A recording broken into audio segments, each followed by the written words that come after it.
الحمد لله والصلاة والسلام على رسول الله اما بعد. په الله رب العالمین باندې توکل کول او بروسه کول دا یو لوی واجب دی او دارنګ محترم دا د عبادت د اقسامو یو قسم هم دی او دارنګ ډېرې زیاتې پیدې پکې دي چې کله سړی په الله رب العالمین باندې توکل کوي په الله باندې بروسه کوي او دارنګ د دې سړی په دې ځل کې اطمینان وي چې کله په الله باندې توکل کوي او دارنګ په الله رب العالمین باندې بروسه کوي او دارنګ د داسې سړی په ځل کې اطمینان وي چې کله په الله رب العالمین باندې یو سړی توکل کوي. محترم توکل په دې ځل کې اعتماد کول په الله رب العالمین باندې کامل یقین ساتل چې الله رب العالمین رزق ورکوونکی دی، الله پیدا کوونکی دی، الله ژوندي کول کوي، الله مړه کول کوي. الله رب العالمین یو ذات دی، الله د ټولو کارونو انتظام کوي. په دې ځل کې دا یقین ساتل او په الله رب العالمین باندې بیا توکل او بروسه کول، خو اسباب ور سره سړی ګوري.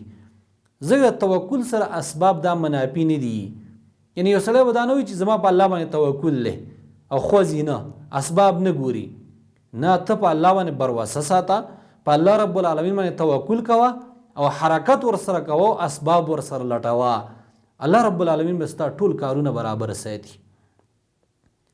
شیخ الاسلام ابن تیمیه رحمه الله هغه فرمایي په الله رب العالمین باندې توکل کول دا واجب دی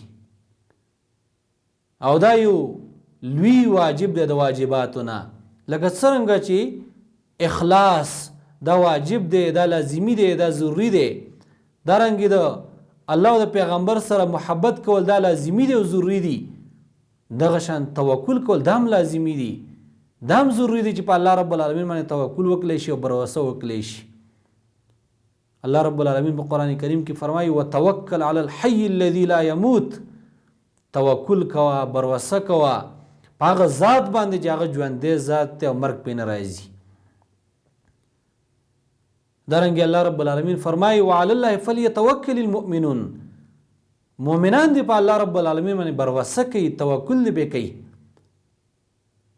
او ډېر آیاتونه په قرآن کریم کې موجود دي د توکل په باره کې. دارنګې حدیث کې راځي رسول الله صلی الله علیه وسلم فرمایي که چېرته تاسو په الله رب العالمین باندې توکل کوئ او حق توکل کوئ نو تاسو ته به داسې رزق میلاویږي لکه څرنګه چې مارغانو ته میلاویږي. سبا کې وځي دا ججوري خالي او چې کله بیا ماښام کې خپلو جالو ته راځي نو دا ججوري ډکي. تاسو دې حدیث ته وګورئ، دا مارغان د دې څونه توکلي په الله باندې، شپه تیری دا سوچ ورسره نه چې سبا به څه کوم، خو چې کله سحر شي بس په الله رب العالمین باندې توکل کوي وځي. نو که چېرته موږ حق توکل وکړو په الله رب العالمین باندې دغه شان رزق به موږ ته الله راکړي، دغه شان الله رب العالمین به موږ به سحر کې وځو، زموږ ټول کارونه به برابري، ځکه زموږ توکل په الله رب العالمین باندې دی. لکه مارغان سحر کې وځي او الله رب العالمین ته خوراکونه ورکوي، څونه مارغان دي بې شماره، الله ټولو ته خوراک ورکوي. ماښام کې بیا راځي خپلو جالو ته ونو ته راځي او ججوري ډکي، الله ورته خوراک ورکلی. علامه ابن القیم رحمه الله اشنا خبره کړې ده، وایي که چېرته یو سړی په الله رب العالمین باندې توکل وکړي او حق توکل وکړي په لرې کولو د یو غر باندې، یعنی په الله باندې دا بروسه وکړي او توکل وکړي او اراده دی چې دا غر لرې کوم او دته دا حکم شوی چې دا غر لرې کا، نو دا به لرې کړي. د توکل کې الله رب العالمین دونه زور ایښی، دونه قوت پکې الله ایښی. ګوره محترم کله موږ په الله باندې بروسه کوو، توکل کوو، الله رب العالمین به موږ ته ټولې لارې کولاوي. لکه تاسو دې حدیث ته وګورئ چې کله یو سړی د کور نه وځي او داسې ویل چې بسم الله توکلت علی الله لا حول ولا قوة الا بالله، د الله په نوم باندې وزم د دې کور نه او توکل کوم په الله باندې، یعنی توکلت علی الله دا یې ویل.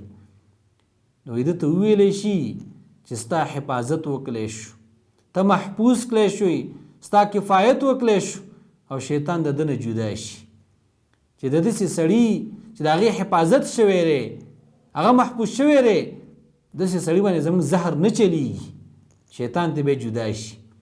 نو ګورې محترمو، غرض دا دی بعضې خلک وایي موږ په الله باندې توکل کوو، بروسه کوو خو څه حرکت نه کوي. نه، په الله رب العالمین باندې توکل پکار دی، بروسه به پکار ده، خو سړی به ورسره اسباب لټوي، اسباب به ورسره ګوري او دې کې ډېرې زیاتې پیدې دي او د زړه هغه اطمینان په دې سره میلاویږي، د سړي په زړه کې هغه اطمینان راځي. ځکه کله یو سړی یو کار کوي، هغه به دا وایي چې ما په الله باندې توکل کړی، بروسه مې کړې، د ده په زړه کې به اطمینان. او دارنګې دا د عبادت یو قسم هم دی، په الله باندې توکل او بروسه کول.